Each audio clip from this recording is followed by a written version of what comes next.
So when he came and sat down with me, I said to Ash, based on everything I've learned from my podcast, I said, I think what's going on is you're allowing a loss to cascade. So here's what you're going to do. We're going to get you out of your limbic system, the amygdala, the emotional center of your brain, and we're going to give you a little mantra that's going to put you into the prefrontal cortex of your brain, where logic and reasoning takes place. Welcome back to Brave New World, the Standards podcast where we explore the cutting edge of science, medicine, and the future of humankind. I'm your host, Evgeny Lebedev, and in this series we will venture into the frontiers of neuroscience, longevity, consciousness, and the extraordinary breakthroughs reshaping the human existence. Today's guest sits at the crossroads of entrepreneurship, psychology, and purpose. Stephen Bartlett is an entrepreneur, investor, author, and host of A Diary of a CEO, one of the most listened to podcasts on the planet. He's built and sold companies, spoken with top scientists, leaders, became the youngest ever dragon on Dragon's Den, and inspired millions with his ambition, introspection, and curiosity about living and working better. In this conversation, we shift the focus to Stephen, examining well-being, the nature of a meaningful life amid increasing optimization, and his perspective on the current state of the world. Mr. Stephen Bartlett, welcome to Brave New World. It's an honor and a privilege to have you on. And I wanted to start by taking a leaf out of your book and asking you, how are you? I'm good, yeah. Good.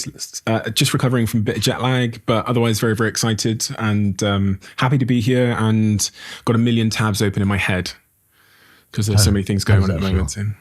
Normal. Yeah. Feels really normal. How'd you manage to let those tabs not overlap and not scramble and not sort of throw your head into a frenzy?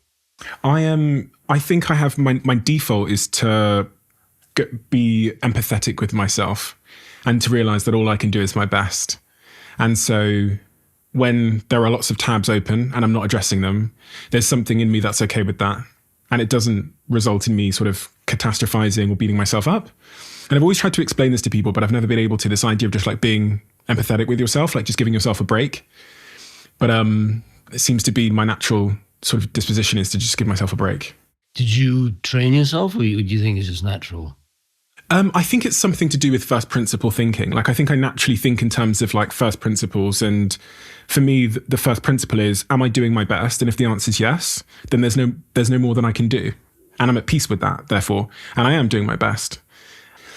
And I actually think this is an important point, because I think one of the things that really impacts people's performance, whether it's in sports, whether it's in business or life generally, is how they deal with their own shortcomings. There's two ways that I learned this really profoundly. One of them was watching Roger Federer's commencement speech at university, where he said that in his career, this is for anyone that doesn't know Roger Federer, maybe the greatest tennis player of all time. And he says in that commencement speech, do you know how many points I won in my career?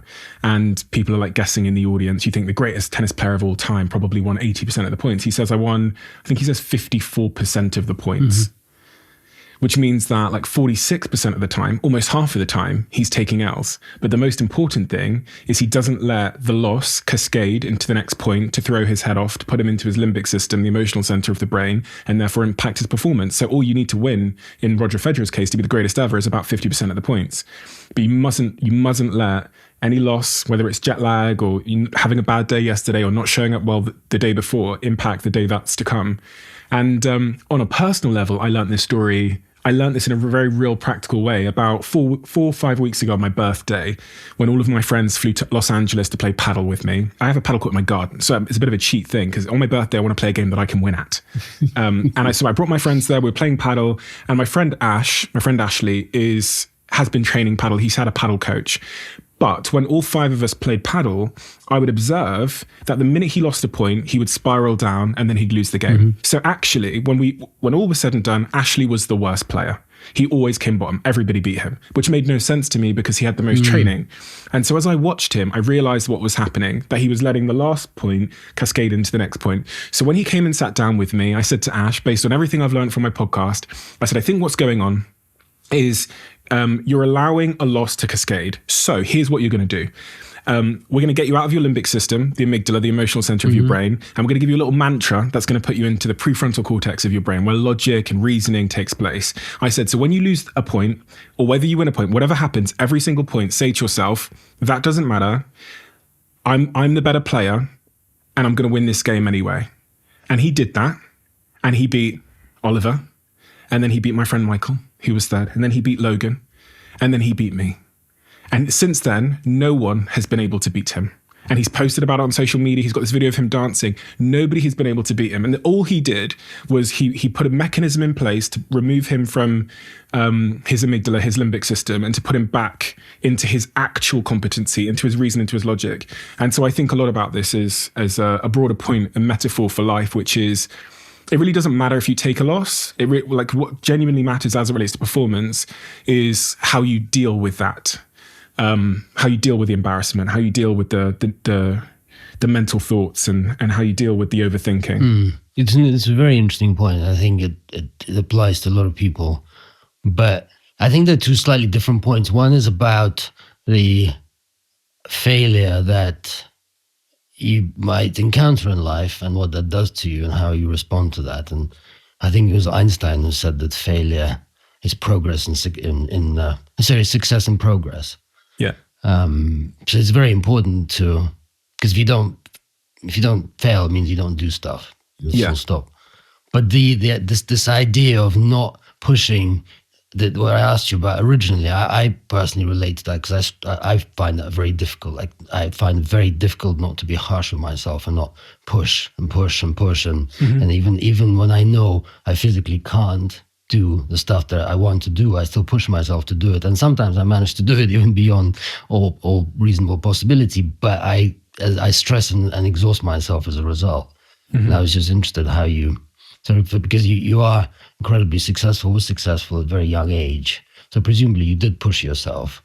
I do push myself. And I think it sometimes sounds like a bit of a contradiction, that you can really be easy on yourself in terms of the days you fall short or when you don't perform well, but at the same time be like wildly ambitious and give it everything. But to me, that's not a contradiction. I think actually I've come to learn just from podcasting and interviewing these exceptional people that you have to be okay with these like apparent dichotomies where two things that appear not to be true can be true at the same time. And in my case, it's absolutely true that I give everything. I work 7 days a week. After this, me and Will are going to go back to the office and we're going to record, and I'm going to get all of my work done till 2 a.m. tonight. But at the same time, when I know that I could have done better and I didn't, I forgive myself. And I wake up the next day with a blank slate and I go again. And I found that is the recipe for performance. And as I said earlier, a recipe for underperformance or falling short or catastrophizing or ruminating or overthinking is trying your very, very best, falling short of your very best, and then punishing yourself in subsequent days with anxiety, with self-doubt, with that voice in your head. And I have to add a point of nuance here, which is one of the things I've learned from doing my podcast is that everybody has a different internal voice. And so it's almost impossible for me to give anyone listening now my internal voice, because I think it's a byproduct of my upbringing, my childhood, my parents, my early context. And I've sat with people who are wildly, wildly successful, and they've told me that they are literally fighting a demon in their head every single day.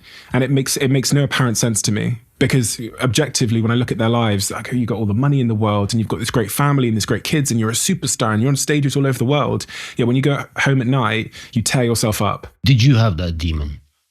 Or do you think you're just lucky to have not had that demon? Because you're so right. A lot of people have that demon, and a lot of people live with it all their lives, or they meditate, or they have a spiritual practice or they go to a psychiatrist, or all three, or beyond, take psychedelics.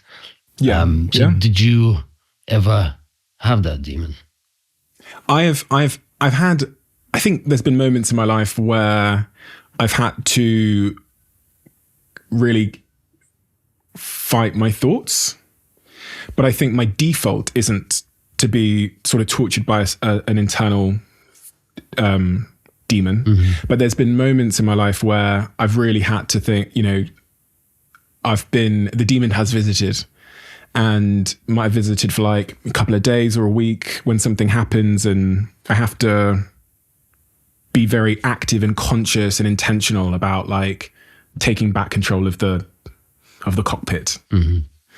And a lot of that has been like, one of the things that I did was I would write down in the notes of my phone 10 things that I knew to be true. And again, I guess this is the same thing I said, that I knew to be true. And I guess this is exactly what I'm saying about Ash, my friend who played paddle with me, is if the limbic system or the amygdala, the fear center of our brain, has taken over the cockpit, the best possible strategy is bringing back logic to the asylum.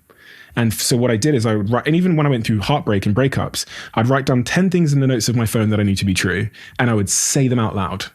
And it really, really helped me. And actually, a lot of what some of the great therapists that I've interviewed, and even someone like Dr. Steve Peters, who wrote The Chimp Paradox, which is all about the chimp overtaking your brain and overpowering the computer. And he works with some of the greatest athletes of all time, whether it's like Ronnie Sullivan or Christopher Hoy, and he helps them with that. He helps them take the control back from the emotional center of the brain. And what he would do is a similar thing. When I've sat with him before, is he would basically do the same thing, like list things that he knew to be true that counteracted that crazy emotional monkey in your brain that was wreaking havoc, and get you to believe them and articulate them. You mean things about yourself? So things about the situation. So if you're going through heartbreak, the monkey in your head will be telling you that the heartbreak means that you're not good enough. That's like usually the crux of it when you go through heartbreak, is it's like someone that knew you well, that really got to see you, has rejected you. And at a deep level, that's telling you that you're not good enough, that you're a piece of whatever. And so you can write things down, 10 logical statements that you believe that fundamentally counteract what that emotional center in your brain is telling you. And so that's what I did. I went through a heartbreak, with this particular girl, like many years ago. It must have been 10 years ago. And my friend called me and he said one line that suddenly gave me back control of my mind.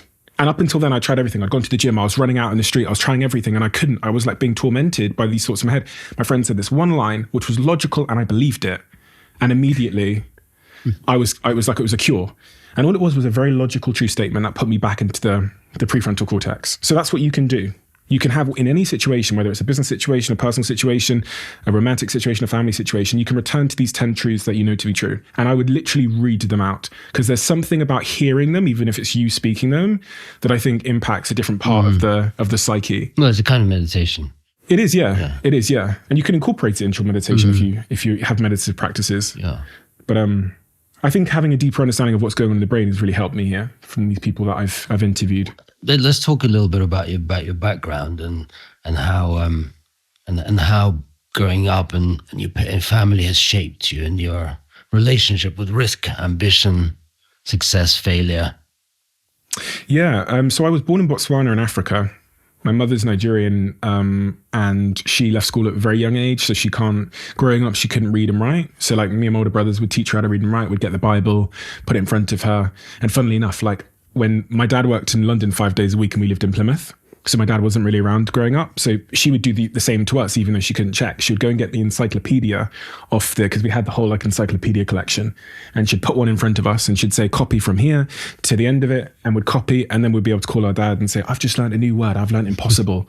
And that's like how she raised us. And she did it for a woman that couldn't read or write and didn't have an education herself. She raised 4 kids that went on to do well. My brother's like a super genius, did his interview at Cambridge, then decided to go to LSE and became an actuarial scientist, now works in my company. My older brother was smarter than all of us, super genius again, rewrote the textbooks to make them harder because they weren't hard enough. Got an A in maths, an A in further maths, an A* in both of those, got 100% on the exams, super geniuses. And then my sister went to study law, but she ended up taking a different path in life. And then there was me, the dropout.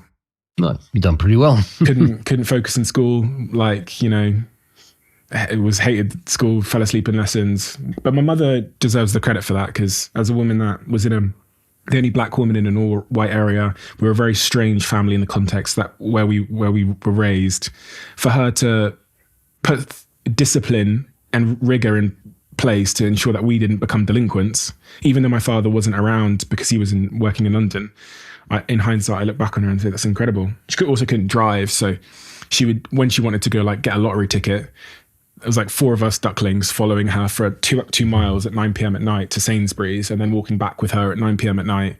And the other important parts of my context were, we were different because we were the black family. in an all white area. We moved into like a middle class area, but then we had financial trouble. So our house was pretty embarrassing. It's kind of the way that I experienced it. I wouldn't let my friends come there for 18 years. I would always say that I was always like trying to pretend I lived somewhere else in the area. My friends would drop me off at a different part and I'd walk home. Never brought a girl back because it was super embarrassing. The inside of our house was like a hoarder's house, holes in the walls and holes in the doors, and some of the rooms stacked to the ceiling with just junk. Back of the house knocked down because my mum met a guy and he said he was going to build a pool, but we didn't have money for a pool. So he just knocked the house down and left and didn't come back for 10 years. So there was a lot of shame in that context because you're at that age, you're trying to fit in, but we were very different. My mother was very different. We were different. I was chemically relaxing my hair to make it straight. I was trying to do everything I could to be the same as everybody, but I was failing at that. How do you think that shaped you? I think there's a couple of things. So I think the first thing is that at a very young age, I thought that like money was the cure for the arguments that I witnessed my parents having all the time.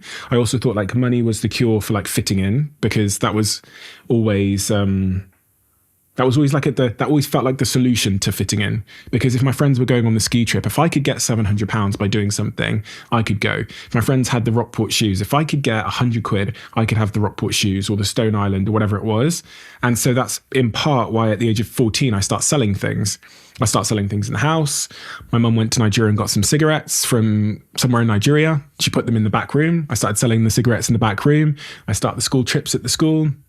I did the deal to have a vending machine put into our school because I saw the school were arguing about, they were going through a vending machine catalogue, and I said, I think we can get one for free, which Mr. Sprenkle says we still have a similar deal to this date. When I've been back to the school, he's shown me the vending machines. Is that the headmaster?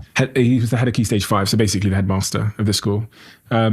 Started doing school trips, so like we'd take the whole school up to Alton Towers and organise everything. And then I started this little party business where if it was summer, I'd do the summer party, then the end of summer party, then Halloween party, and I'd take some of the money, give some of the money to the school, and then just the independence point, because my mum opened a restaurant, like a little small African restaurant. So my dad would go from his job at 7 p.m. and go to my mum's restaurant, and they'd both work there and clean up until 3 a.m. in the morning. And at this time, I'm about 10 years old, roughly. So my parents aren't coming home. My parents aren't there when I wake up, and they're not there when I go to sleep, which means I no longer need to go to school. Which means that when the school call and say, where's Stephen, I can do this. And I can, hello? And I can, if I made it tight enough, I'd sound like my dad. So I would, hello? Yeah? Oh, he's not there? Okay. Or if they'd send things in the post, I could intercept them, which meant I could play video games all day. Or I could do whatever I wanted to do. And so I was put in exclusion, taken out of exclusion. I was very polite, but I was unwilling to go to sit in lessons. That's like how my teachers describe it when I've been back there to speak these days. They say like, never do any homework, would never do anything you didn't want to do, but very polite. Do you think this drive, ambition, and love for entrepreneurship, your relationship with failure and success, does that come from your mum? I think there's three things. So I think the first thing is shame is a real motivator. Mm-hmm. It means that you have a reason to pursue. I think the other thing is independence. If you leave a 12-year-old that feeling a lot of shame and you give him space to conduct experiments, he's going to start doing things for himself. He's going to start selling things, and then he's going to learn that you can come up with an idea. Well, some, not all. I think. Yeah, not all. It just I think maybe that also links to the third point, which is my mum. I could watch my mum have an idea that she wanted to open a restaurant, or she wanted to open an estate agents, and these things wouldn't work out. They would last 6 months and fail, and then we'd deal with the bailiffs and whatever else. But the thing that she taught me is that you can have an idea and then you can do the idea. Mm-hmm. It never worked, but she would still just have these ideas and then do them.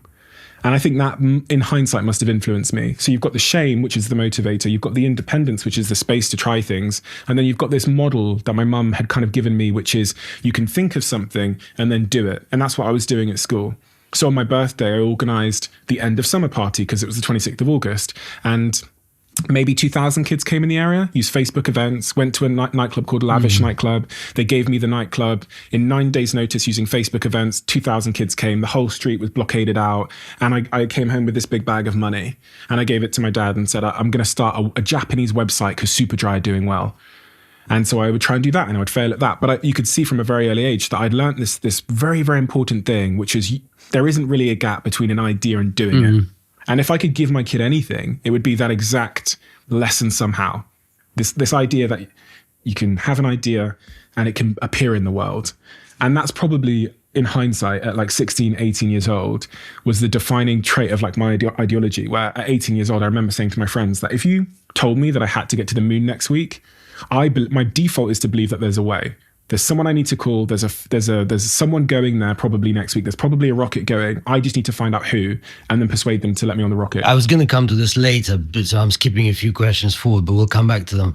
I think it's a good opportunity to ask about your book, because you're an upcoming book, which could be called Just Fucking Do It. Yeah.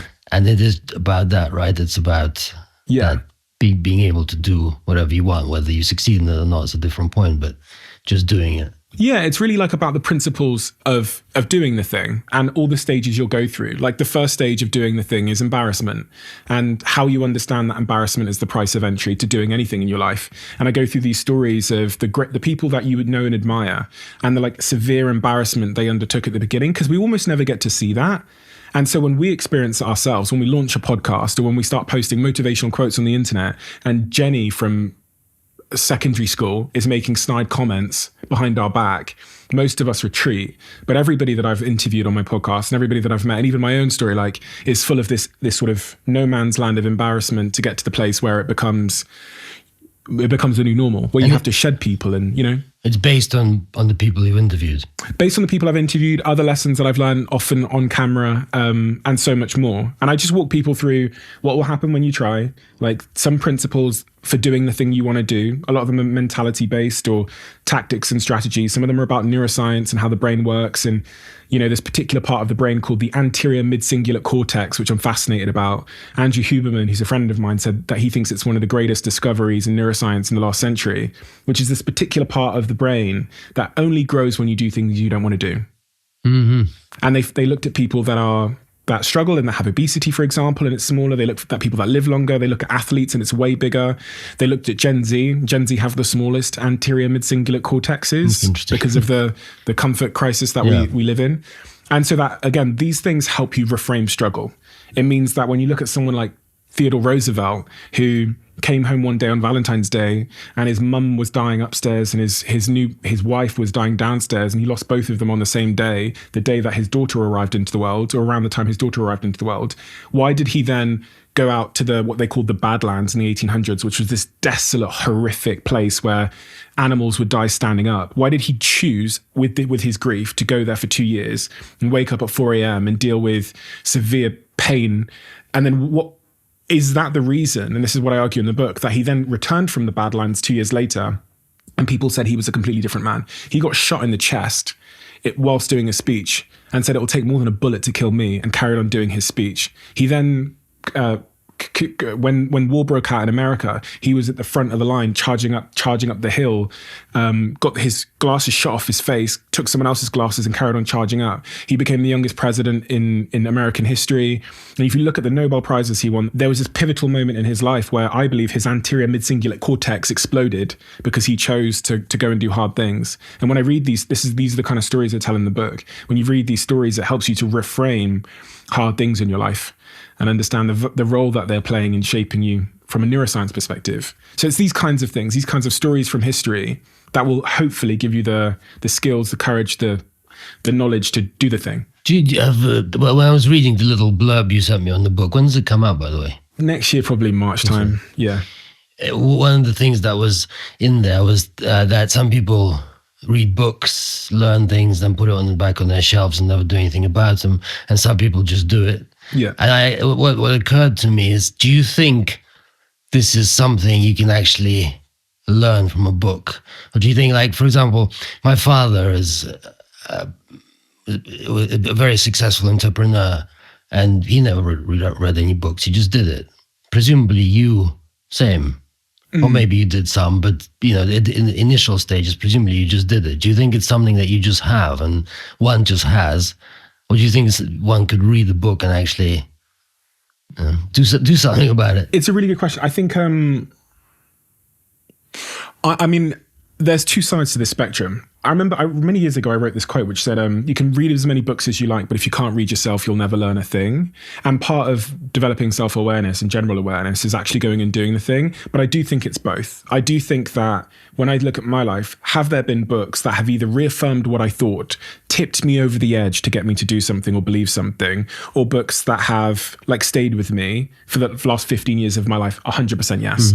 But at the same time, are the most important lessons that I've learned in my life the consequence of taking action, failing, and getting feedback? 100%. So I think both are useful. And so many of the principles that I speak about have been reaffirmed by books, or, have been actually given to me by books. One of them is actually, I read a book at 18 years old called The Slight Edge by Jeff Olson. And it talks about a lot of the stuff you read in Atomic Habits, this idea of marginal gains. And that actually the most important thing in any game of life, even like podcasting, is to understand that the small decisions you make are compounding for you or against you over time. And that almost every graph of like success or growth looks like this. It's slow, then it's fast. But also the opposite is true, which means that in every area of your life right now, your friendship, your relationship, your teeth, your hair, your aging, whatever, it's slow and then it's fast. This is like what 1% gains look like when they compound. And so as it relates to when I started my podcast, our whole thing to become a big podcast was we're going to outcare about the small stuff. So the most popular phrase in our office, there's two. One of them is experimentation and the other one is 1%. And that philosophy, because the crazy thing about like this obsession with 1%, which I learned from the book, is that most of your competitors in any domain you're competing in won't believe that the 1% matters, so they won't do it. They'll go in search of big gains. And if you can get your team focused on the small things, then you can start to collect 1%, you got 10%. It's actually not that because it compounds. It actually ends up about 50%. But also sometimes when you aim at 1%, you find huge things under those small stones. I can tell you a 10-second change we made to one of our brands that increased the amount of conversion by 350%, which meant that everything else we were searching for, new platform, new innovation, AI, was way worse than changing 10 seconds of something that's 3 hours long. Was that the opening? Yeah. Yeah. So, and this is the crazy thing. Our competitors would never have bothered. But we have a team who literally A/B tested that 10 seconds, and they've probably A/B tested it 100 times now. And so and the crazy thing about the 1%, like the 1% versus aiming at big things, is it's incredibly demoralizing to get a group of people to pursue big steps forward, because big steps forward by definition, like they come by few and far between, but every single day we can find a 1%. And this ties into what Sir David Brailsford taught me, who's the guy that turned around the English cycling team. He said, everybody knows me for my whole marginal gains thing. But actually what they always miss is that when I got that cycling team who were down and out and hadn't won anything to start just focusing on small things, we felt like we were going somewhere. And what he's speaking to is the psychological momentum that groups of people experience when they have small wins. And Harvard Business Review published this thing where they asked people, what's your favorite day in work? And when they looked at their diaries, these 1,000 people in this study, people pointed at a day when they had a subjective feeling of progress, even if it was tiny, when they had a small win. So our team you can both get huge gains in terms of progress, but you can get huge gains in terms of psychology if you obsess over the small things. And yeah. What are the other ones? Give me a couple of examples. I'll illuminate one that everyone can relate to, just to highlight that 1% really are the entire game, which is the example I always talk about with your teeth, which is if you don't brush your teeth today, no one's going to know. If you don't brush your teeth every day this week, no one's going to know. Your girlfriend or your partner or whatever might say your teeth stink, but no one's going to know. If you don't brush your teeth every day for 5 years, you're screaming in a dental chair as the dentist pulls out your molars. When did it happen? Well, it happened today with a decision to do something which by definition was both easy to do and easy not to do. 1% are always easy to do and easy not to do. Saving $5, easy to do, easy not to do. Checking in with your best friend, easy to do, easy not to do. But when you look at that decision over time, it's always the same. Yeah. It's slow and then it's fast, or it's slow, then it's fast. So that's our religion. But what are a couple of things applied to your podcast in particular that? Yeah, this kind of dovetails into the second point about experimentation. We just test everything. So we test tiny things. The impact an exclamation mark has on the performance of the episode, the impact that red has versus the color green in the thumbnail, the impact quotation marks. We get 0.2% extra click through if we put the exact same title in quotation marks. Predictably, we get 0.2% increase. We test hundreds and hundreds of titles. We test hundreds and hundreds of thumbnails. We just think everything is important. And the 300-fold increase was just saying, how are you? No. It was thinking about subscriber conversion. Like, what do we? Because there's this interesting thing within every industry and within marketing where if people have heard something before, it becomes wallpaper to the brain. Like the brain's primary objective is trying to allocate its very, very important attention on what matters most. So, for example, one example is like the word revolutionary. About 70 years ago, the word revolutionary first appeared in there's this particular magazine that they tracked over 70 years just to show how a word can lose its meaning over time if it's overused. And back at 70 years ago, the word revolutionary held a lot of weight. And they track it in this magazine over 70 years. And by the end of it, people are using it to describe furnitures. It's lost its meaning. All words lose their meaning eventually if they're overused. So as it relates to podcasting and YouTube generally, there's things YouTubers all say which no longer work, but they think they work. Call to actions they use. Like and subscribe this podcast if you enjoy it. The brain has deemed that wallpaper now to everybody on YouTube. You've heard that a million times. The brain does nothing about it. So even making those calls to action more interesting so that they capture your brain's... When your brain is trying to make that decision whether it should pay attention or ignore this, if you can say something interesting there, your brain will pay it attention. And I remember reading about this study where they took a rat and they put it in a maze and they put chocolate at the end of the maze. Now, the first time the rat goes through the maze, its brain is illuminated. So much activity going on, it's sniffing everything. Once it's learnt that maze, they put it back in again and it runs through the maze, autopilot, almost no brain activity. This is an analogy for what's going on when you use the same call to action everyone else is using. The brain has deemed it wallpaper and is no longer paying attention. So all I did on my podcast was I made my call to actions memorable and different. And if you listen to my podcast, you'll understand exactly what I mean. Well, it works. But this is a principle for life. And you're writing a book, the cover of the book, you're sending an email. Remember, the brain is trying to deem whether this is wallpaper or something of interest. And if you just have that principle across, we're all in the business of communication. If you just have that principle across all the communications you do, then you'll be heard. But most of us don't, because the blueprint, convention, how it's always been done is safe, it's easy, and it requires much less mental energy. We need to think out the box. Yeah. I wanted to ask you about your podcast, Dario CEO. You said before that it started as a private outlet to process your thoughts. What do you mean by that? What did you mean by that? Yeah, the first couple episodes were just me reading my diary. And that's what it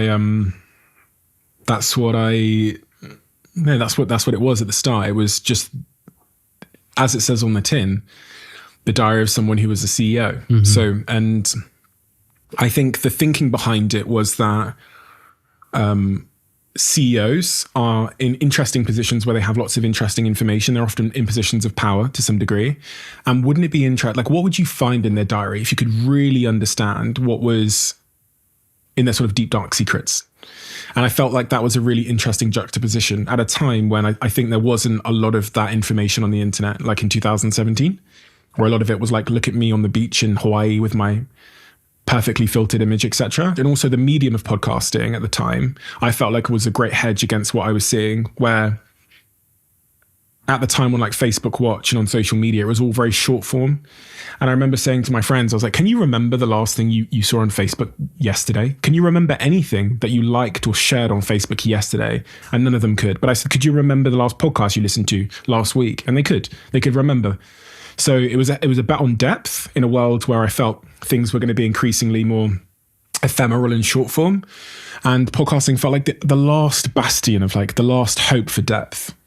So that's why I chose podcasting. And then I chose the format because of the lack of supply. It must be exciting though, to speak to all these people. It must be one of the reasons, you've written a book about it, so it must be one of the things that drive you. It's the greatest privilege and honor. It's like insane. It's the most insane privilege and honor. The most insane that I could, it's ridiculous. You get to meet heroes, and ask them questions and that, you know, so yeah, it's the most insane privilege. Dream I never had as well. I've had lots of dreams, like becoming a dragon was a dream and all these kinds of things. And I think about that when I was a kid, but being a podcaster is still causes me a lot of cognitive dissonance. When people introduce me as a podcaster, I think they're talking about somebody else. Like when they say the host of the day, I go, that's so crazy. Like that's not, I can't believe people know me for that. I can't believe it. Yeah, you're very good at it. And when you say the world in 2017 was about pictures being on the beach with filters, how's it changed? How's the world changed since then? How has the world changed since then? I mean, in so many ways. In that sense, I mean. Yeah, in the sense of like the demand. So I think we're in a different stage of the internet where I think interestingly depth of conversation, depth of subject matter, and has come more into vogue. And actually the influencer or the creator or whatever you want to call them is now more powerful and consequential than ever before. And we're building, yeah. I mean, the other big thing that's changed is it doesn't really matter how many followers and subscribers you have anymore. The algorithms all are increasingly work based on, they basically take the content you're making and they go and deliver it to the people that care about it. So if you make something if you have 10 million followers and you make something bad, relatively nobody sees it. Whereas back when I started in social media, if you had 10 million followers and you made something bad, 10 million people would see it. You know, I'm talking in rough numbers here, but and that's only going to continue to go in that direction, which means that it's becoming even more important to understand exactly who you're speaking to and then labeling it correctly so that the algorithm knows who to deliver it to. But also a lot of the platforms are hosting every type of content, which wasn't the case when I started. So on LinkedIn, you can do video, text, photos. When I first started out, only Snapchat was really the first platform to do video outside of YouTube. So you've got to think about all mediums and all content types now. And then AI is a big protagonist in the story. AI is going to have a huge impact on everything. Yeah. And the creator is my new obsession. You've spoken openly about your ADHD. How has that affected your life? Hopefully well. I think all of our brains are very different. And I think the most important thing, going to the point about self-awareness, is just understanding what you're good at and what you're not good at, and not fighting it too much, like not fighting your true nature too much, but making sure that you put things in place to mitigate the downsides of your challenges. So I'm like a very unorganized person, very messy person. I can have too many ideas, and that's a risk when you're the one who's telling people, you know, what to pursue, what we're doing today.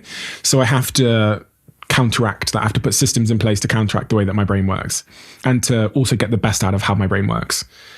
When I reflect on my days in school, it makes sense as to why I was falling asleep in class after 20 minutes and I wasn't paying attention and I couldn't focus. But also it's a lot of the reason why I am the way I am and some of the things that I like about myself. So. The systems, did you come up with the systems yourself? Yeah. Yeah.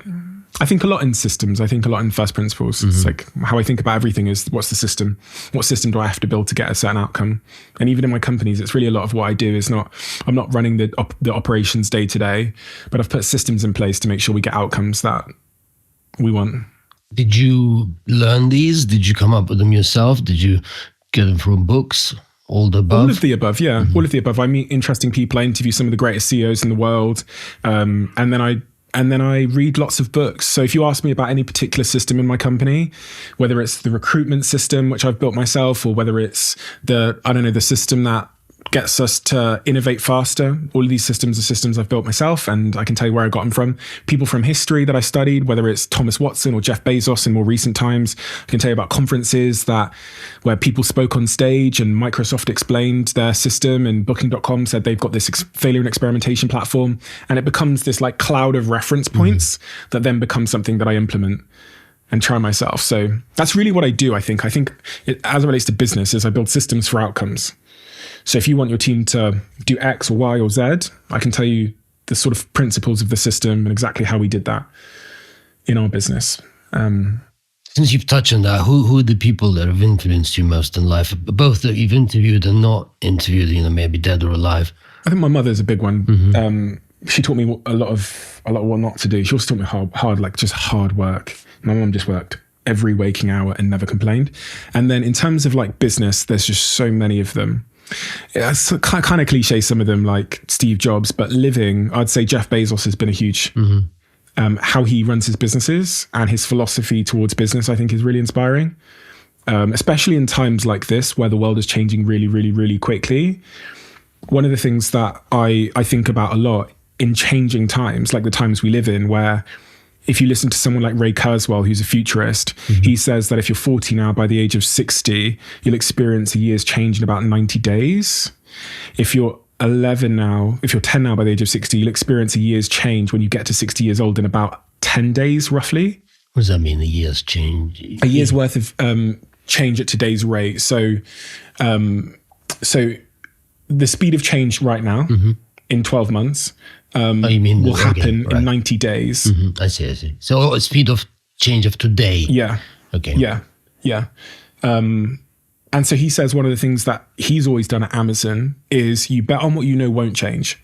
Like everybody's trying to figure out what's going to happen in the future because of AI and robotics and all these, biosynthesis. But he at Amazon says, we focus on what we know won't change and we bet on that. And we know nobody's going to come up to us in 20 years and say, Jeff, I just wish these packages would take longer. So he can invest heavily. He can spend 10 years investing in next day delivery or Amazon Prime. He goes, no one's going to come up to me in 10 years and say, I just wish this would cost more. So he invests heavily on those things. And so I think, but I've got a million things. He's also a real master of experimentation. And in his 2015 shareholder letter, he says Amazon needs to be the best place on earth to fail, and it's built a whole culture of failure, like we have at our company. Yeah, do talk about that a little bit. We have a whole department of failure. Yeah, right? We have a head of failure, and it's such a religion in our businesses. And again, it goes back to what I said earlier, which is we know that the world is going to change faster and faster. If you're on the internet now, every week there's a new AI this, a new LLM. Elon Musk just did his quarterly earnings where he showed these humanoid robots and said they're going to be smarter than every surgeon on earth, and there's in the future going to be 10 billion of them, and they'll be able to do everything for you. In fact, we won't even need jails because we'll have a humanoid robot following the prisoner to make sure they don't commit crime again. And he goes, they're going into production, I think he said 2027. So in a world that's going to be remarkably different, how are you going to find the right answers for your business? And you've got two choices. Some people will say, I'm going to read books. The problem with books is they take 2 years to publish. Yeah, the answers are going to expire. So you need a fishing rod, not a fish. You need a principle, not an answer. And the principle for us has been, if we conduct experiments faster than everybody else, failure is feedback, feedback is knowledge, and knowledge is power. We're going to find the right answer correct before everybody else. So our whole thing is outfail our competition. Like conduct more experiments on a weekly and a monthly basis than they are conducting. To do that, you need to incentivize the organization to see failure as a good thing, irrespective of outcome. Experimentation is a good thing, irrespective of outcome. You cannot, for example, which is what a lot of companies do wrong, celebrate the outcome too much. And it sounds like a crazy thing to say, but the thing people can control is the input. Did we try? The thing they can't control, because it's an experiment, is what happened. If you get involved in celebrating or criticizing the outcome, you disincentivize the input, which is the thing they could control. So my head of failure reports to me on a weekly, monthly basis and just tells me how many experiments we ran, and is trying to drive up the number of experiments. So she's recently put a plug-in on everybody's computer in the office, and if they ever have a crazy idea or an experiment they want to run, they just type it in on their desktop onto this little plug-in. It shares it with our whole company in the Slack channel. The failure and experimentation team will go over there. They'll help you set up the experiment. They'll run it. And if it fails, we post it in the chat and we say it failed. Everybody celebrates. Congratulations, because we're one step closer to the 1 in 10 that will pay for the graveyard. And that's what Amazon knew. They knew that they had to go through the Fire Phone and all of these failed experiments to get to AWS, which will make them $100 billion this year. It pays for their entire graveyard of experiments. And it's the same in my company. Every year we have 2 that change the game. But we go through like 50 others that, failure, that was annoying. That cost us 20 grand. That cost us 100 grand. What were the 2 this year? Okay, so where are we? Yeah, this is a good question, because actually I don't share. I'll tell you one of them that's really front of mind is is translations. We spent 18 months trying to figure out how we use AI to translate a long form podcast that's 3 hours long into every language while protecting the average view duration. So which means how many minutes people listen. And this is a bit of a secret, but I'll let it out of the bag. So you look at our Spanish listenership over the last 12, 18 months, it's like this, completely flat. Then 90 days ago, and I kept the team on it because I knew that the single biggest thing, if we cracked, that would increase our growth wasn't any of these other things. It was simply unlocking the other 90% of planet Earth who don't speak fluent English. So I kept the team on it. And 90 days ago, we had a breakthrough. We finally found the right model and the right way to do it. And Spanish, I can literally show you on my phone. If I had my phone on me, I'll show you after. It goes like this. So going flat, flat, flat. And then boom. Now, when people listen in Spanish, they listen for longer than they listen in English in terms of minutes. And 10% of our audience this month will listen in Spanish. And the great thing is we can now, so that means that, so when you think about all the things we're doing to grow our show, the single fastest growing tactic has been translations. And it sounds like an easy thing to do. You think just take the 3 hour file, pop it in one of those translations, upload the file. No. Problem with languages is some of them have longer words. And that means that in a 3 hour conversation, it'll throw off the video because Spanish is 3 hours 10. English is 3 hours. Mandarin might be 3 hours 5. And that was done by AI? Yeah, it's all AI. So all of that's internal, all of that was AI. We now have a team, hired a guy last month whose sole responsibility in the company is to do the same thing in 11 other languages. So he sat there in the office in the experimentation team now. He's translating the title, the thumbnail, and the audio files into 11 languages. So if you look at our last, I'd say 10 episodes, all of them are in 11 languages. It's the single most important thing for growth. In fact, Daniel X team called me a year ago and they're like, Stephen, do you know what the biggest unlock for your growth is as a media company? And I said, I think I do. I think it's translations. They went, yes, translations. He said, we've just bought a translations business. So about a year ago, I did a co-announcement with Spotify for, we were one of the first, I think it was 4 podcasts that they translated into Spanish. They actually stopped it. I guess they couldn't figure out how to get it to be great, but we carried on YouTube and it's the single most important consequential experiment we've ran. I'm also so excited by another experiment, which we haven't published yet, which is taking the Diary of a CEO, using AI to turn the key lesson in the show into a 20-minute kids animated series. And if I showed you it on my phone, you'd be gobsmacked. Because I am gobsmacked. So I interview Andrew Huberman. It takes the single most important lesson that is sort of kid-friendly from that conversation with Huberman, maybe about the anterior mid-cingulate cortex and doing hard things is good for you. And it turns it into this ultra high quality 10, 20-minute animated kid series where I'm a character with my DOAC top on and holding my diary and Andrew Huberman's there as well. And it's so amazing. So amazing. Your first book, Happy Sexy Millionaire. Those are the 3 concepts that you spoke about. Can you just expand on the 3? It was meant to be, the title is meant to be a nod at when I was 18 years old and I dropped out of university and I was in Manchester. My friend Mark Knorr, he runs a big company in London. He gave me a diary and in the first page of the diary, I wrote my goals before I was 25.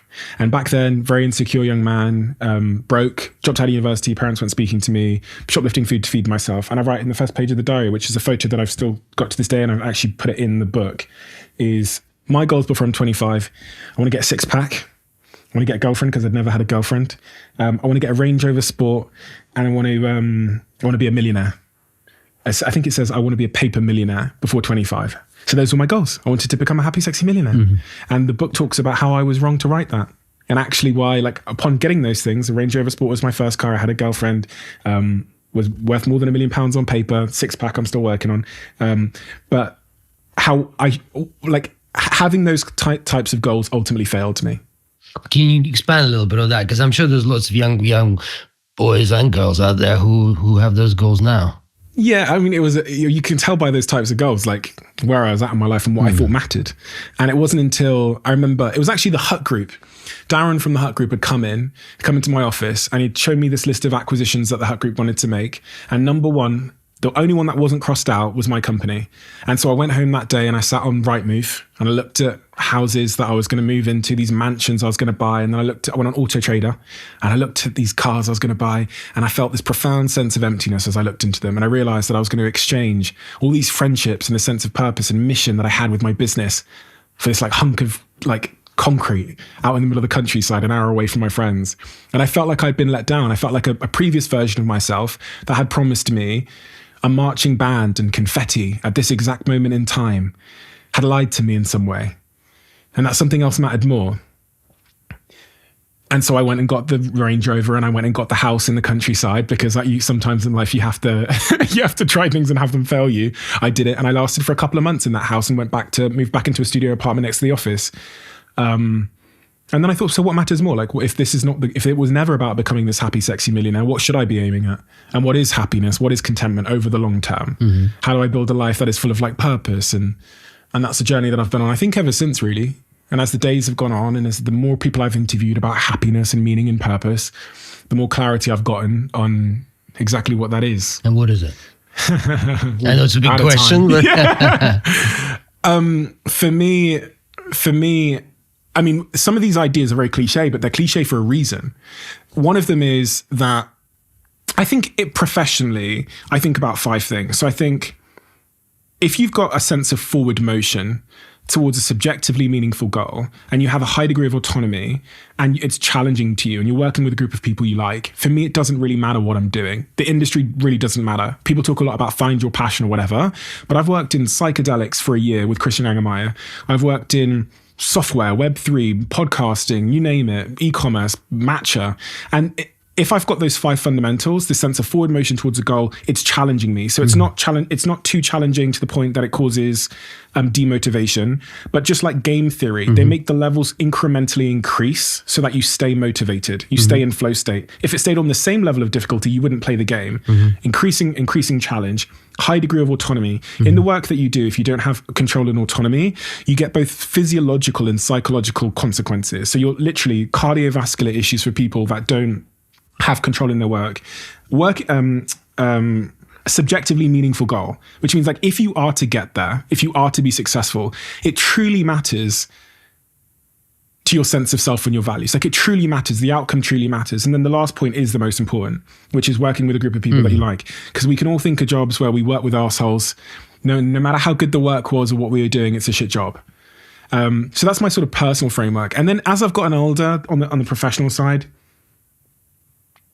it's all about relationships. I sat with the guy that runs the Harvard study on happiness. It's the longest ever study on happiness that's lasted for more than 100 years. And the thing that is most correlates to happiness is the strength and quality of your relationships. And specifically, do you have a life partner? I think it's probably the most important decision you'll make in your life is like your life partner. And for me, I think that's proven to be true. The reason why on my birthday, I fly my 5 friends out to spend time with me. And the reason I said to them, we have this rule where if it's your birthday and you're celebrating it in Prague or Denmark or South Africa, we all cancel whatever we're doing and we all fly there, irrespective. It's a nice tradition. Is because of that. And that's something that I never would have done before. But at 30 years old, I asked all my friends to sign up. We made a group calendar, which means that if any of us put something on that calendar, whether it's a kid's christening or a birthday, I just flew back in from LA to go to my friend's fancy dress party in the basement of a bar in Manchester in the gay village, dressed up as Will Smith for 4 hours and then flew back. Like old me would have gone like, you look a bit like Will Smith. Well, I get that a lot, so it wasn't a difficult outfit. But I would never have done that before. I would have worked it out through a framework of like productivity. How much money am I going to make from this decision and ROI? And so I've given up on ROI as it relates to relationships. That's been a big thing for me. Is there anything else? And then I think that the other thing I learned from Mo Gawdat on my podcast, who was the head of Google X, lost his son in a routine operation, went off to figure out what happiness was, and basically became a backpacker at like 50 years old, just drifting around the world with one t-shirt. And he said to me, happiness is when your expectations of how your life is supposed to be going are met. And from that, you can deduce that unhappiness is when your expectations of how your life was supposed to be going go unmet. And this was an interesting phrase because I started to look at the world through this lens, my own life, the things that were annoying me, the things that were frustrating me on a daily basis. And then my mother and, people here over there in Mayfair. Like, why are some of the successful rich people on earth unhappy? And it holds to be true that my mother in Nigeria or Botswana would be euphoric with a bowl of rice. Yet when I go to Mayfair, someone's their Wagyu steak comes medium rare when they asked for medium, and they're like viscerally angry. And it's because their expectations of how their life is supposed to be going are so high now. It's like almost impossible to meet them. Everything is falling short of them. And even in my own life, when, the first time I really got on a plane, like really, other than flying from Africa when I was a baby, which I can't remember, was when I was, must have been about 19, 20 years old roughly. And I'd left my first startup, Wool Park, and me and my friends said, let's go to Thailand. And I remember getting on the plane in economy, flying to Thailand. I didn't even know you needed a passport to fly because I'd never. And I was like, oh my God, I'm on this plane in economy and they have water. And like, they have water up here. And I was like reading the safety manuals. Like I read the whole thing. Like there's a parrot, there's like a life jacket here. And they're bringing me this little tray of rice with the silver foil. I'm having the time of my life on that flight. 5 years later, I'm running the business out in New York City. We have a team out there. So I'm flying about 50 weeks a year. I'm flying first class or business class. I'm running on that plane, quickly trying to do as much work as I can before we lose Wi-Fi. Then they take the computer off me and I sit there pissed off because I'm like, 20 minutes till I get my computer back. And I remember on that day looking over and seeing a young lady who was clearly in business class for the first time, clearly on her honeymoon or something. She's looking at everything like I was in economy. She's like reading the manual. She's putting the slippers on. She's like, Dave, they've got champagne up here. She's having the time of her life. We are in the same seat, going to the same place. We are in the same plane, having two wildly different experiences because my own expectations of my own life have gotten to a point where they're so high and unmeetable that gap, that delta, is frustration and unhappiness. And like the inverse of that, as you learn through a lot of spiritual traditions, is gratitude. So one of the things I did as a system was every time I get on the plane, you'll see I touch the plane just as we walk in as this wonderful reminder how unbelievably crazy it is that I get to sit in this seat and that I get to go to this place. And then it takes me back to that kid who was sat in economy who couldn't believe his eyes. And everything every day is an exceeding of my expectations that I once had. If I could only go to some conscious effort to remember that. Like this now is like an extreme exceeding of my expectations that I once had. And even for you, like this was the dream. And for everyone listening, like this, in some respects, the life you're living now was a dream you once had. This job you get to do, doing this thing. But we've all forgotten and we're so far off into the future that we're creating a delta. We were creating another expectation delta. And this again is a dichotomy. Can you both strive and be perfectly content? Do you manage most of the time, all the time? Yeah. How last conversations I've heard with you, you didn't meditate and you didn't have any spiritual practice. You don't believe in God. So how do you manage to do that? Because I think a lot of people struggle, well, full stop. But even if they do achieve, it's usually through some kind of transcendental or spiritual practice. And I have done, I did psilocybin once in a legal country. I did magic mushrooms and it was profoundly interesting for me. It really made me feel connected to everything, to the trees and to the bees and, but when you're asking that question, are you talking about the point of gratitude or how do I live in a state of contentment while striving? Yeah. I think the latter. I'm well aware that nothing I accomplish is going to make me any happier. Like I just got this new house in Los Angeles and it's beautiful and I'm so grateful for it. Before I even walked in the front door and saw this incredible house, it's my dream come true, I was fully well aware that I was going to feel no different automatically when I arrived at that point. When and this is what they call arrival fallacy, is this horrible thing that happens when you believe that once you arrive, you'll then become X. I've killed arrival fallacy completely. At the same time, I think the thing that's going to keep me content and stable is the pursuit itself. So I love the pursuit of things. And that allows for this dichotomy where I'm perfectly content as long as I'm pursuing, and I have no belief that arriving or material success is going to change me at all. Have you killed the fallacy? I've been through it and it failed me. So it'd be like a ridiculous thing to believe that anything was going to help me at all. Like anything was going to make me happier. Anything at all. Nothing's going to make me, maybe kids, maybe that will be a different thing, but I don't know. That's just a hypothesis. But outside of that, the thing that I love is waking up every day and getting to live a life where I'm the 5 things I described, working with cool people on things that I care about that are challenging me. That's like the game of life is the process. I've come to believe. It's like the process itself, the work itself, the pedals, not the podium. Well, I think the ultimate the goal that you talked about, which I think was number 4, that is kind of the industry or the sector you work on, no? Because you were saying earlier that you don't think it matters as much, but being happy with the the sphere you work in. Yeah. Right. I think it's the core components of it, and the relationships are number 1. And then just the process of the work itself, the struggle of it, the challenge of it. I think that's what makes life enjoyable.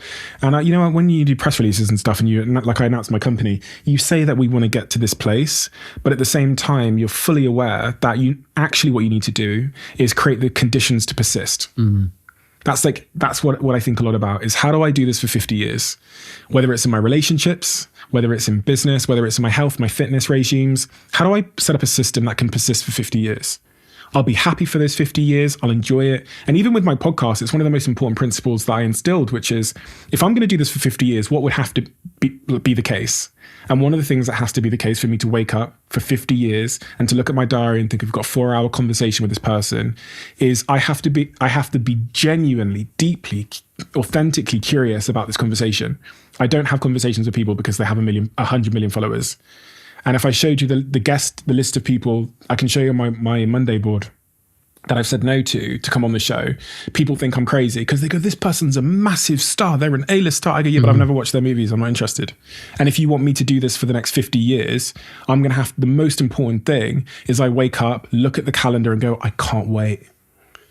And that could mean I'm interviewing some like Manchester United football player and not the biggest celebrity in the world.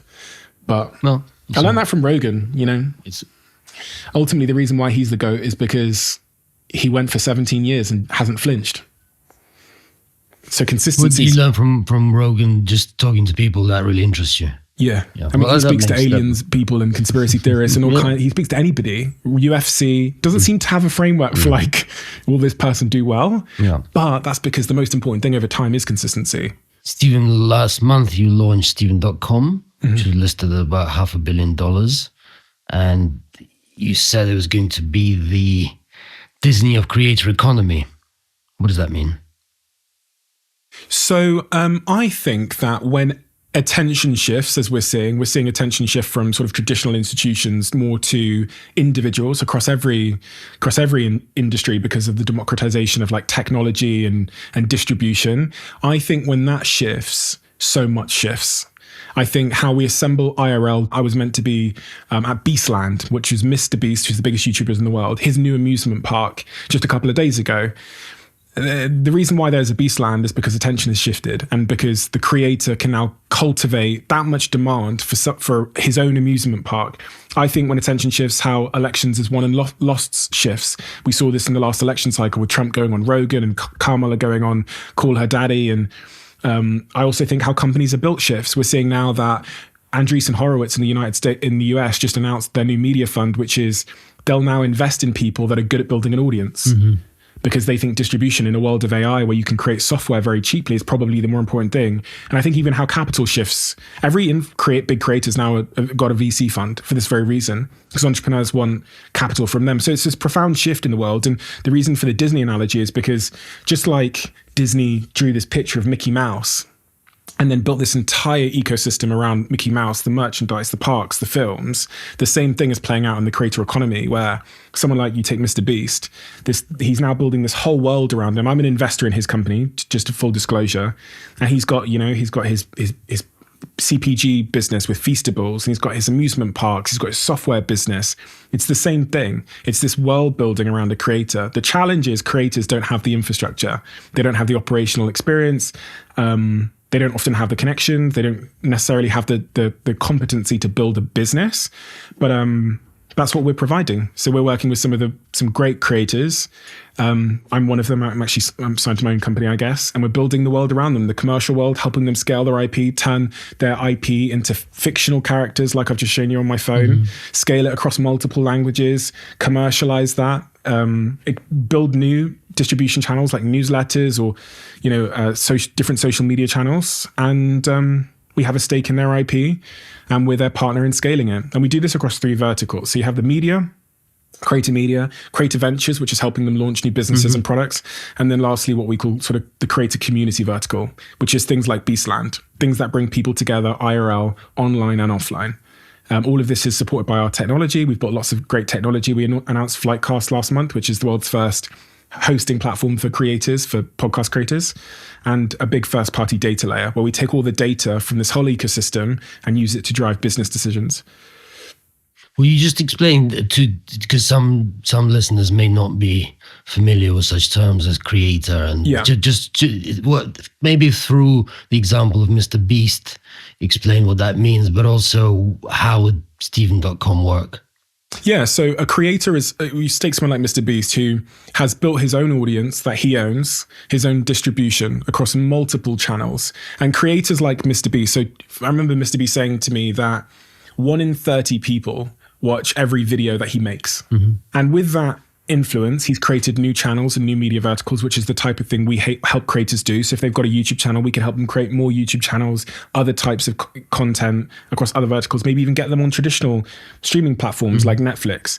We can help them commercialize all of the above, start businesses. Someone like Mr. Beast probably runs about 20, 30 businesses. And we support them in building their world around this IP. Any equivalents here? In the UK? Paul Brunson's a good example of someone that we signed. Davina McCall's another example of someone with great IP, has millions and millions of followers on her own platforms, has a very engaged, unique demographic that follow her and that support her.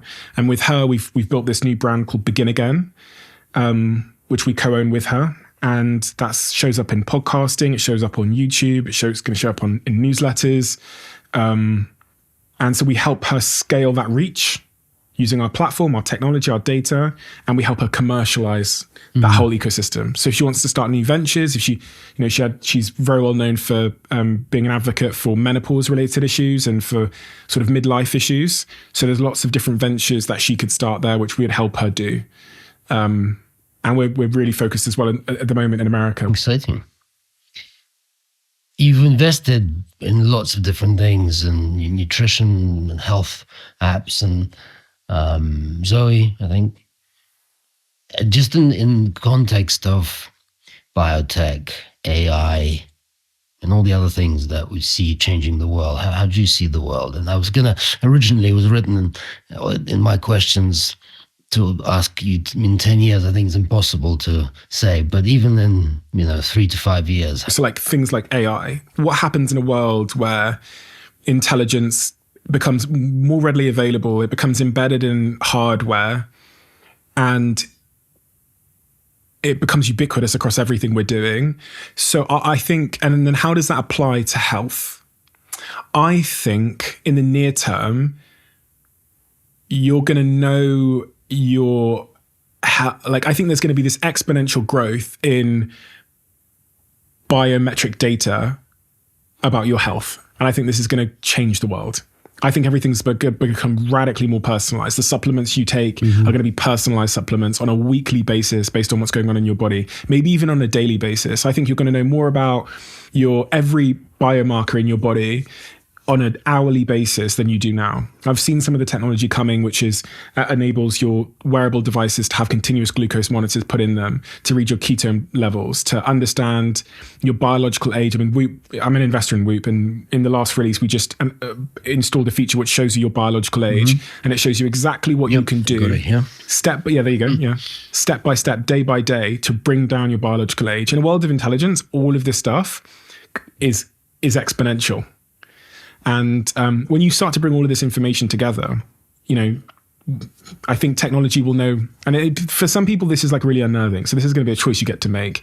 We'll know everything about you, everything about the decisions you make, what you eat, how you breathe, the quality of the air in the room we're in right now, and be able to hand you a daily, hourly instruction manual for longevity. And it's an interesting times, extremely interesting times. I've interviewed so many people about AI in the future. And the one thing that I come away with after interviewing some of the very best on earth is that nobody knows.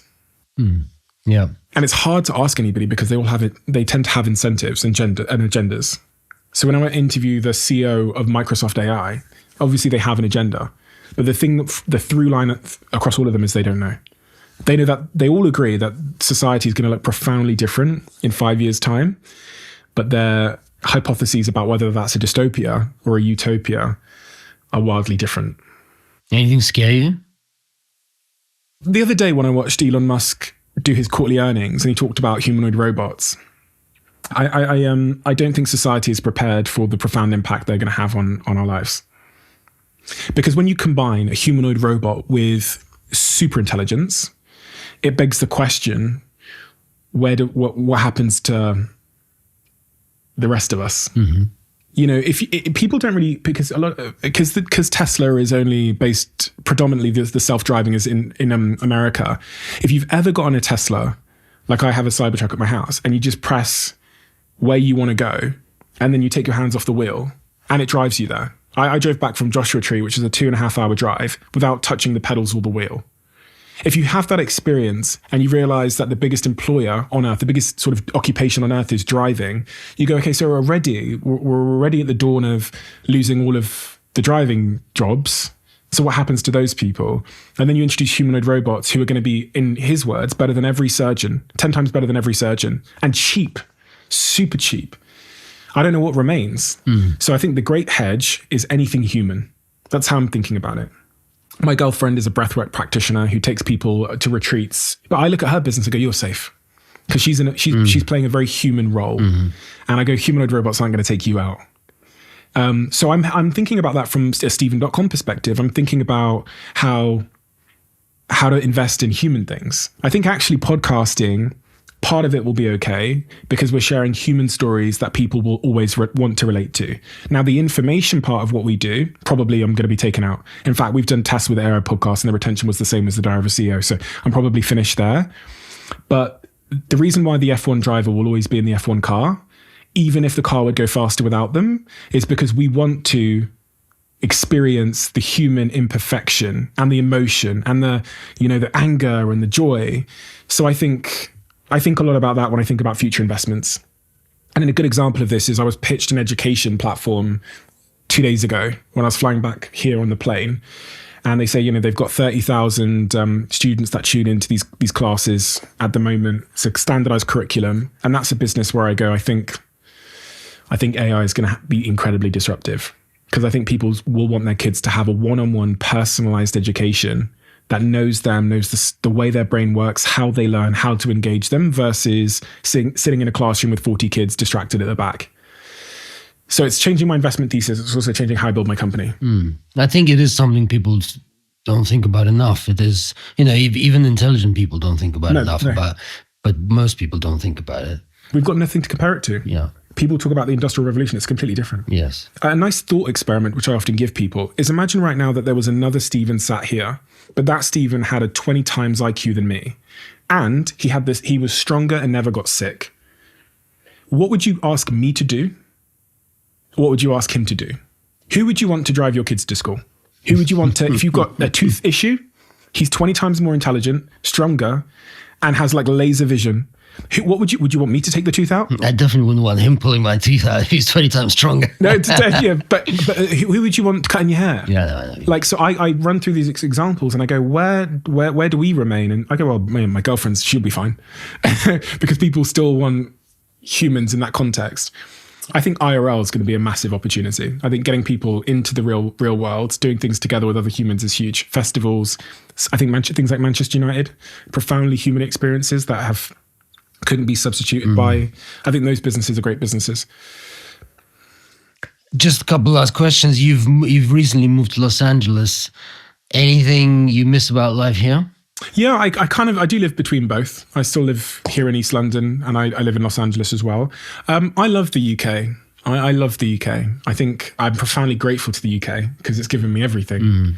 You know, I miss the culture of London.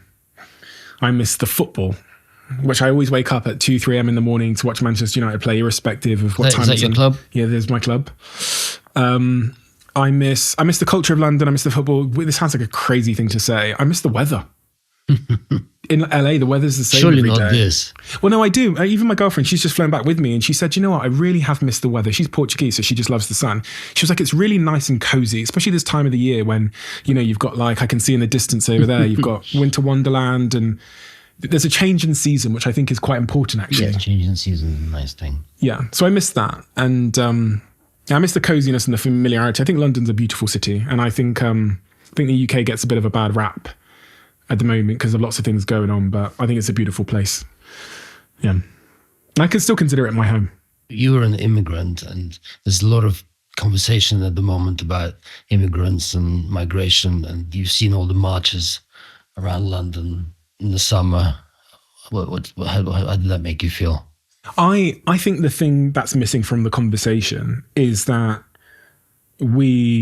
I think there is a lot of sort of ongoing division, which is a real shame. But I think what I would like to see is the people in power focusing on how we drive productivity, how we drive innovation, how we drive entrepreneurship. Because I think if you were able to create a more prosperous, faster growing economy, we could do much more to serve everybody in society.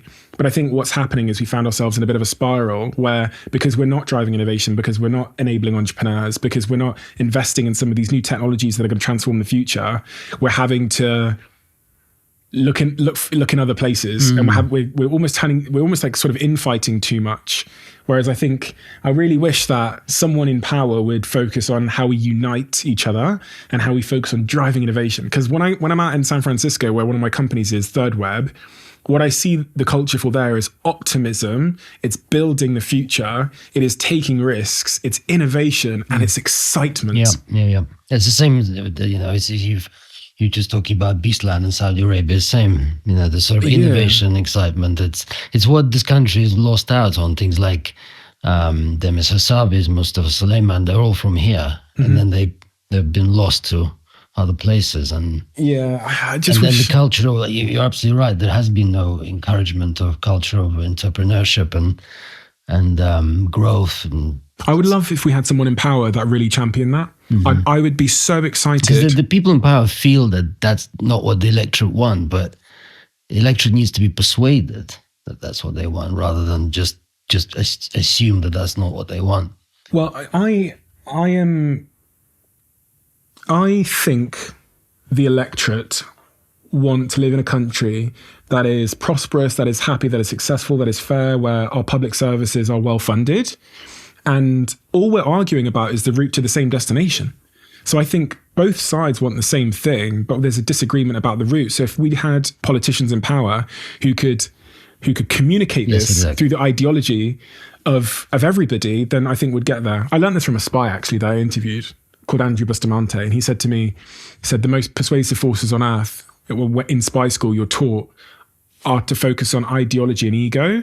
And number 3 is reward. And number 4 is coercion, which is like pressurizing people. He calls it the Rice framework: reward, ideology, coercion, and ego. The most powerful of which is ideology, which is speaking to someone's ideology. So if someone's ideology, and our ideologies are all the same. Like, you want to be a good father. You want to be, doing this is good for your country. But what we focus on is arguing over the route to the same outcome. And so if a political leader stood in front of the nation and said, listen, we want to fund the NHS properly. We want to invest in infrastructure and education. And the way that we're going to do that is by investing in entrepreneurship and innovation and taking part in some of these new big sort of macro trends. Then I think if they were persuasive enough, they could convince us that that's a more effective solution than division. Yeah. Could have led the people. You could have taken the people with you rather than being really led by them. Yeah. And last question, anything I didn't ask you that you think wish I would have? So I think the thing that's haunting me the most, and again, I said these words aren't optimistic words, but I'm genuinely, my baseline is optimism, is just how profoundly different the new world is going to be. And I've had so many conversations with very successful billionaires about AI who are very informed, who are very close to the big CEOs that are building these companies. And I think two things. The UK needs to get extremely serious about the future of AI and robotics. Yeah. In a way that I'm so deeply concerned that if we don't, we're going to get left behind in a way that is incomparable to other ways that we've been left behind. And then the second thing is just on a personal level, when you're thinking about your kids and your future and your career, how you start thinking more about investing in human uniqueness, things that are uniquely human. And even if I had kids now, like I wouldn't be, if you'd asked me 5 years ago, I would have said, I would tell them to code. I used to be on stage saying, if you've got kids, tell them to learn how to code. But I think the defining skill of the next decade is going to be the human skills. It's going to be sales. It's going to be persuasion. It's going to be how you relate to somebody else. It's going to be all of those kinds of things. Sport's a great one, yeah. Anything that's uniquely human. And I think the education system is probably not going to be a great place to teach kids these kind of skills. So now I would most certainly homeschool my kids.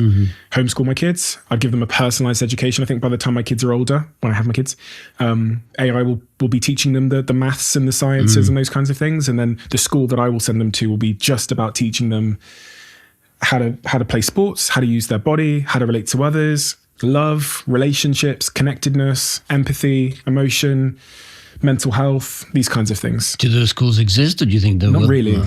Not really.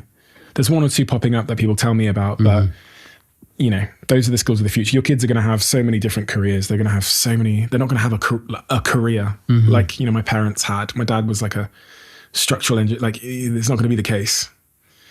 And yeah, it's the first time in my life, I know I'm not that old, I'm like 33, but it's the first time in my life that I can't accurately see around the corner. Yeah, I think that's about right. It's good food for thought. And I'm going to say one last thing, which is I think if anyone's listening now and they are in a position of power, like a government official or whatever, I think they also need to be very serious about, I hate this word, I was going to say regulation, but we need like a global alliance around artificial intelligence, because right now we're in a race, and when you race you cut corners and you don't think about unintended consequences, but the potential unintended consequences of this technology are profound. Yeah, I had a really interesting conversation with Yuval Harari the other day, and his views are very, very extreme on this, and even if you dilute those by a little bit, it's the private conversations that I have that scare me the most. It's hearing about what these CEOs in America actually think, the ones that are building this technology. So it's the private conversations I have that scare me, where they are well aware that the chance of extinction is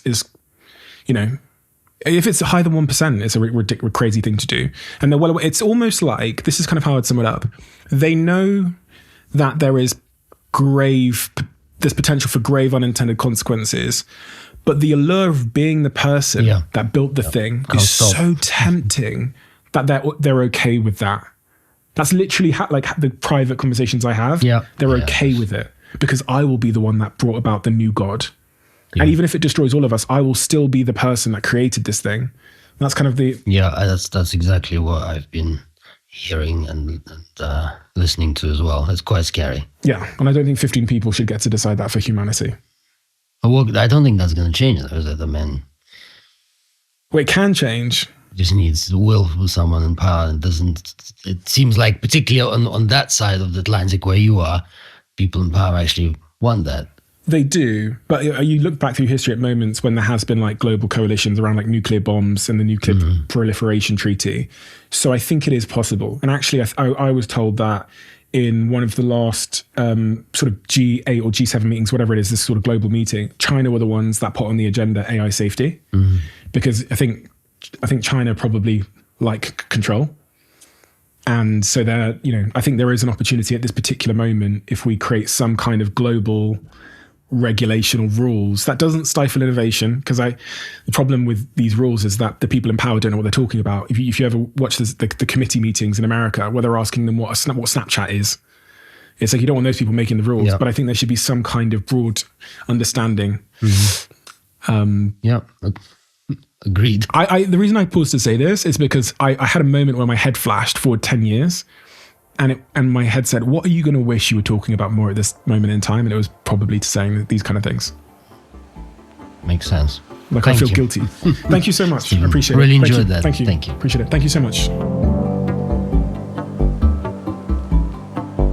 I thought this was a fascinating conversation on so many levels, but in particular, I was really intrigued by how granular Stephen looks at his businesses and how he optimizes them.